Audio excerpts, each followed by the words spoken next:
माँ सरस्वती को साष्टांग दंडवत प्रणाम करते हुए यहाँ विराजमान दाता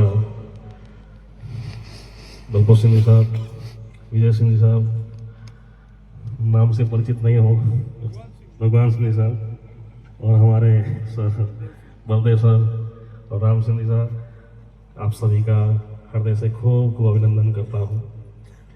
और यहाँ विराजमान मेरे सभी भाई बहनों को राम जी राम।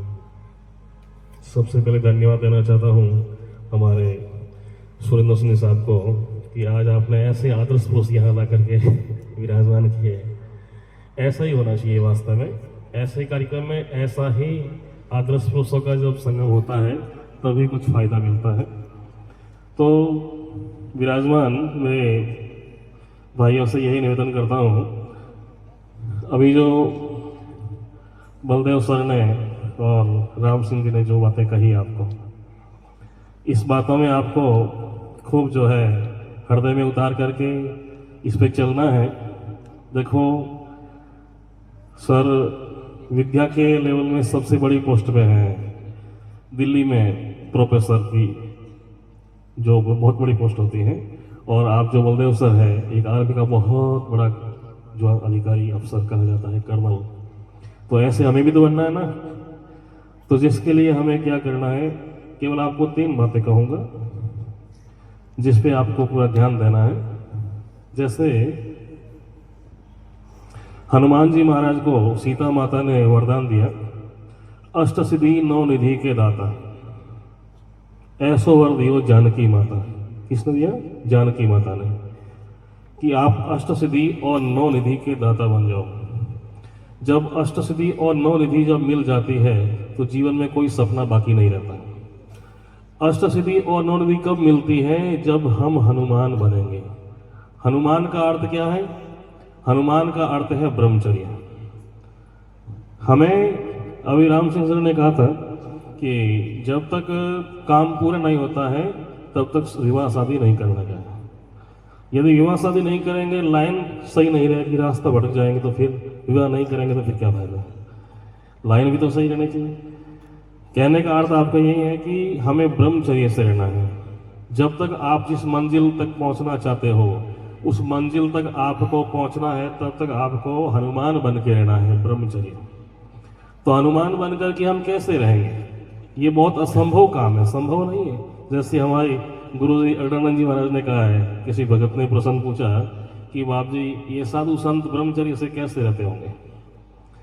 तो उन्होंने कहा कि वास्तव में सही बात है, वैसे तो जो पशु घास खाते हैं ना वो भी नहीं रह सकते हैं, तो फिर हमेशा हलवा छीनते हैं, वो कैसे रहते होंगे? लेकिन उनकी गुरु परंपरा का एक ऐसा उनको जो आइडिया दिया हुआ है, गुरु परंपरा से गुरुदेव की कृपा रहती है कि वो ब्रह्मचर्य से रहता है।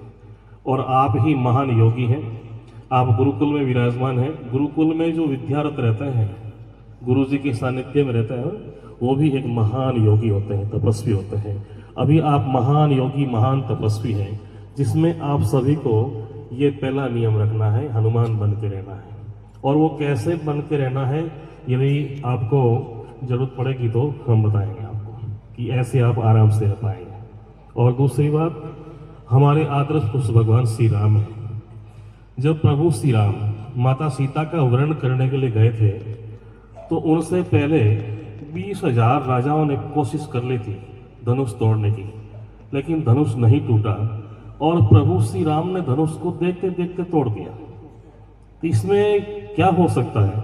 ऐसी राम में क्या खासियत थी? उसका कारण यह है कि धनुष का है ध्यान को, और तर्कस का है त्याग को, और वाण का है वाणी को। ज्ञान रूपी राम है, आप सभी राम हैं। ज्ञान आपके पास बहुत है ना, तो ज्ञान को ही राम का है, और ध्यान को धनुष का है, और त्याग को तर्कस का है। प्रभु श्री राम ने तर्कस में से वाण को बाहर निकाला और छोड़ दिया। अब समझ गए? हजारों हजारों साधक साधना करते हैं ध्यान की, जैसे 6 भूमिकाएं होती हैं, ध्यान करते हैं और ध्यान की पहली भूमि में वो फिसल जाते हैं। ध्यान की पहली भूमि में वो, ध्यान की जब तक दूसरी भूमि में हम नहीं जाएंगे, जब तक हमें सीता किसको कहता है? योग शक्ति को। आप जो योग कर रहे हैं ना, आपकी मेहनत जब सफल हो जाएगी उसको योग शक्ति कहते हैं। आप जिस मेहनत को कर रहे हैं उस मेहनत में आपको सफलता मिल जाएगी, उसी को योग शक्ति सीता कहते हैं। तो जब दूसरी भूमि में हम पहुंचेंगे तो हमें सीता मिलेगी, यानी सफलता मिलेगी, है? तो दूसरी भूमि में हम कब पहुंचेंगे? हम प्रभु श्री राम बनेंगे। राम का अर्थ, उन्होंने ये जो सर अभी बताया ना, इन चीजों का त्याग करना पड़ेगा हमें, त्याग रूपी तर्कस। हमें 5 कर्म इंद्रिय होती है, 5 ज्ञान इंद्रिय होती है। जैसे शरीर में 2 आंख है, 2 नासिकाएं हैं, 2 कान है, जिब्या है, ऐसा है ना, ये इंद्रियां होती हैं। इनका स्वाद छोड़ना पड़ेगा और इनसे ऊपर उठना पड़ेगा, क्योंकि हम योगी हैं, हम तपस्वी हैं, हम विद्यार्थी हैं, हम गुरुकुल में रहकर के गुरु जी के सानिध्य में विद्यार्जन कर रहे हैं। तो हमें जब तक हम योग करेंगे, जब तक हमें मंजिल नहीं मिलेगा, तब तक हम त्याग पूर्वक जो स्वादपूर्ण वस्तुएं हैं उनसे ऊपर उठना पड़ेगा। और तीसरी बात यह है कि अभी आप जैसे विदाई लेकर के कॉलेज की तरफ जाएंगे तो फिर आप भोजन प्रसाद कहाँ करेंगे? खाना कहाँ खाएंगे? खाने की व्यवस्था कहाँ रहेगी? कहाँ? मैच में रहेगी ना।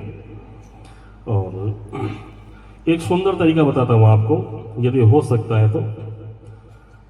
मैच में खाना कौन बनाता है? वो एक बहुत बड़ा कोई आगे बढ़ने वाला नहीं है ना। एक तो अन्न कहां से आता है और एक अन्न को कौन बनाता है, इसमें बहुत बड़ी ताकत है सर। एक तो जैसे अपने घर में एक अपने माता पिता ने कमाई पूर्वक, कमाई का कमाया हुआ अन्न अपने घर से आया है, या फिर किसी फैमिन वर्ग से या ऐसे किसी वर्ग से अन्न आया है, तो उसका भी ध्यान रखना है, क्योंकि हमें योग में आगे बढ़ना है, हमें मंजिल तक पहुंचना है। तो हमें हमारे माता पिता की कमाई से जो अन्न उत्पन्न हुआ है हमारी खेती से, उस अन्न को काम लेना है। और यदि हो सकता है तो अपने हाथों से बना करके भोजन करना है, क्योंकि हमारा वो निस्वार्थ भाव है, हमारा वो एक सपना है कि हम उस मंजिल को तय करेंगे।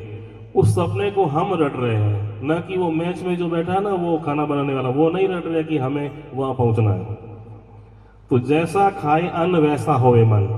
एक तो अन्न कहां से आया है उसका असर होता है, और एक अन्न को किसने बनाया है।